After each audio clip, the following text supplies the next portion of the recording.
I think in our society, we have respectability politics. There are people who want to be adjacent to power or celebrity or money, and there's a hierarchy of respectability. Because his name was more notable, he was believed rather than a victim who gave a first-hand account. Hi guys, welcome back to the channel. So over the next few days, we're going to see people giving their reactions to Diddy's arrest. We're going to see people celebrating. We're going to see people being neutral. And, we're going to see people who are probably running scared because they may be implicated. Who knows? But one person I want to talk about today is the woman who was at the nightclub shooting. The one with J-Lo, Shyne, and Puffy. She said that even when it happened, she told the police that the person with the weapon was Diddy. She basically got shot in the face. The bullet hit her nose. She said the person who did that to her was Diddy. We have Shyne, who went away for 9 years, who, at the time said that Diddy basically sabotaged his defense, pulled out a woman or a witness who basically said that, it was him, he was shooting up the place. And that was one of Diddy's witnesses that was commissioned from Diddy's legal team. Diddy could have just defended himself and said that, it wasn't me or whatever, but they pulled this witness to specifically target Shyne. They were co-defendants. The way Diddy went about it was to basically ensure that Shyne was the one who was classed as the shooter, when he could have just defended himself without targeting Shyne. It's one thing saying you didn't do it, but it's another thing saying that this is the person who did it, and I have witnesses to say that this is the person who did it.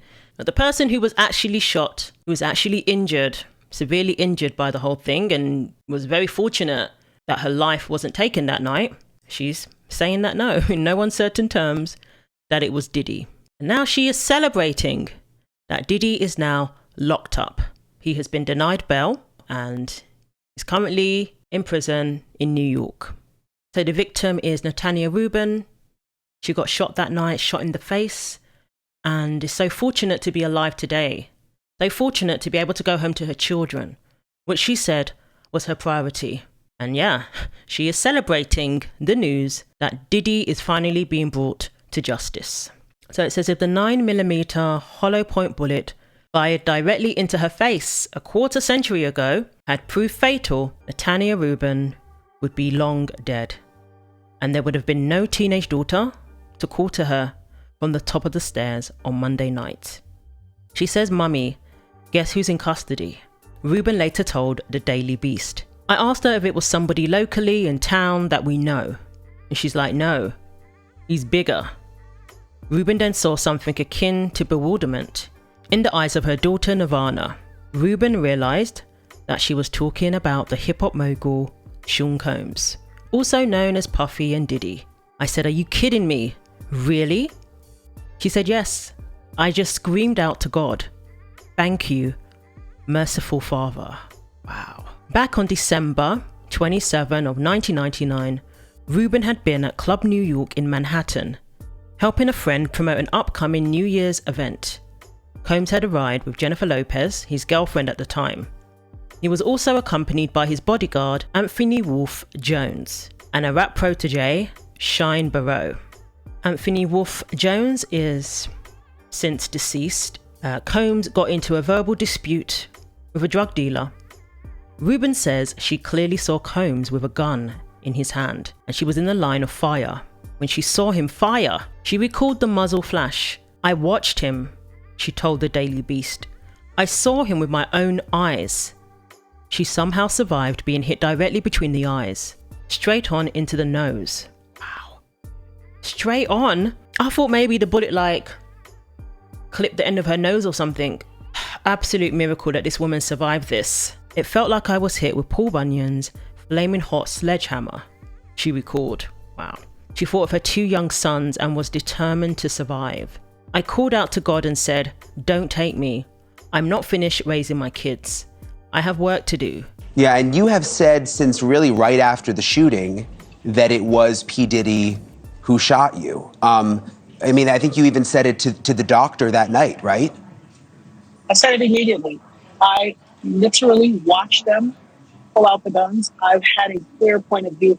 For God's sake, I got shot in my nose. I was facing them directly. I watched everything occur and have described it, vehemently to all parties involved. Lopez joined Combs, Shyne, and Jones in fleeing. The police gave chase and they were pulled over a short distance away. A stolen pistol was found in the car. So we know J-Lo spent the night in jail, 55-hour ordeal, and the three men were taken to jail and they were charged with gun possession. And it went to trial. Combs arrived in court wearing a light grey overcoat that looked like it had been cut from a cloud. He held out his shirt sleeves and dropped 2 platinum cufflinks on the defense table. His attorneys, Ben Brafman and Johnny Cochran, of O.J. Simpson fame, hurried to affix them. Reuben testified. So did the surgeon who had managed to save her at St. Vincent's Hospital. He recounted to the jury that Reuben had been screaming, "Puffy shot me, Puffy shot me." The surgeon had been unable to remove all of the fragments without endangering Reuben, and investigators did not have enough to make a ballistics match with the recovered pistol. Wow, really? Combs was acquitted, as was the bodyguard. Burroughs was convicted and did 9 years in state prison. So Shyne was then deported back to his native country, Belize, when he was released from jail. And he turned his life around. He became a politician. Shyne seemed to keep a dignified response when it came to Diddy. He came across as someone who wasn't bitter, who wasn't holding resentment for those years of his life that was taken. And he got on with his life. He turned his life around, became a politician, doing good in his community. He's a father, he's a husband, and he's grown up, essentially. Something that Diddy, I don't think, ever went on to do. But in the next video, we'll talk about his reaction to the latest news. So Reuben continued to suffer the after effects of being shot in the head. I've had a host of problems, not the least of which is a traumatic brain injury, because the bullet scarred my brain, she reported. Wow. But worse was a sickening feeling that celebrity and wealth had enabled Combs to escape justice. He went on to become a billionaire, and he seems to have taken the acquittal as proof that he could do anything he wanted. Reuben continued to speak truth to power even when it seemed nobody was listening, telling everybody in no uncertain terms, there was never any dispute that he shot me in my face. So Reuben, she believes, it sounds like she's a woman of faith. She believes that God gave her that peace, that Diddy was going to be brought to justice. This was something that she saw coming. She knew it was going to finally happen. I said this to some girlfriends of mine and a couple of family members. I said, God told me that this was going to happen.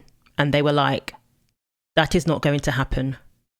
I said, I'm telling you, it is. And they were like, oh, she's wilding out. She's bugging out.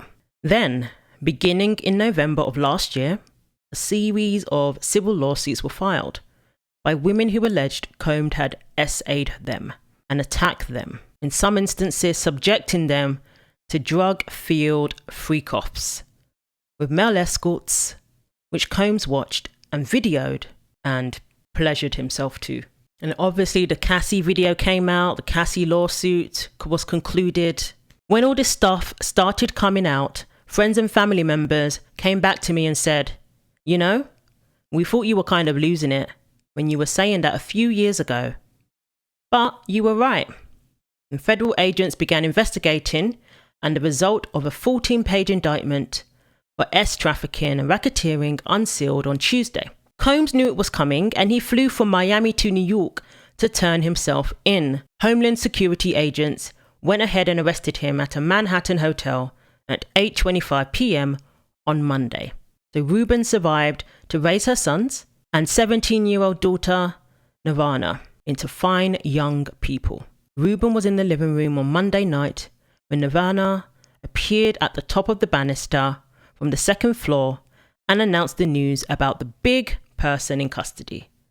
One of the best days ever, Reuben later said. So she sees this as a personal victory to know that Diddy may finally be brought to justice and to be held to account for all of the shady things that he has done and the people he has hurt over the years. Combs was somebody with power, prestige, fame, money, and all of that. It was the biblical David and Goliath story.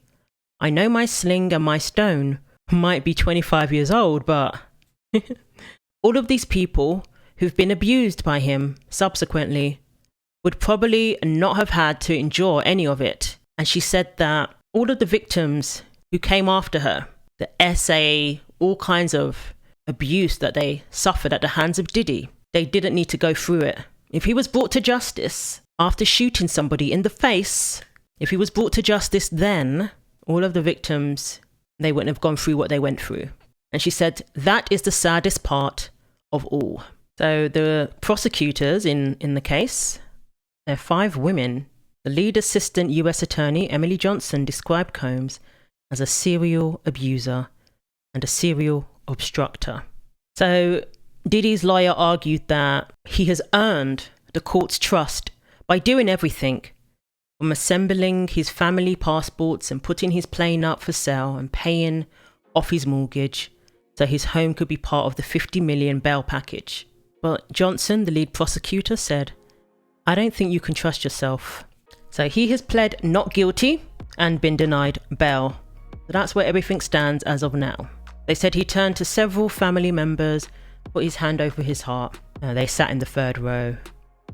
And to his right was a spectacular view of the late afternoon sun shining on the streets and towers of Manhattan, where it had once seemed he could do whatever he wanted. He had the look of somebody peering up from a deep, lightless hole as he turned to his left and began the journey to the dreaded Metropolitan Detention Center in Brooklyn. And this prison has a very bad reputation. And he faces a maximum of life in prison. Reuben said, that is absolutely great news. Good for her. I'm glad she's happy. So let me know what you think. Thanks for watching. Like, comment and subscribe, and I'll see you in the next video.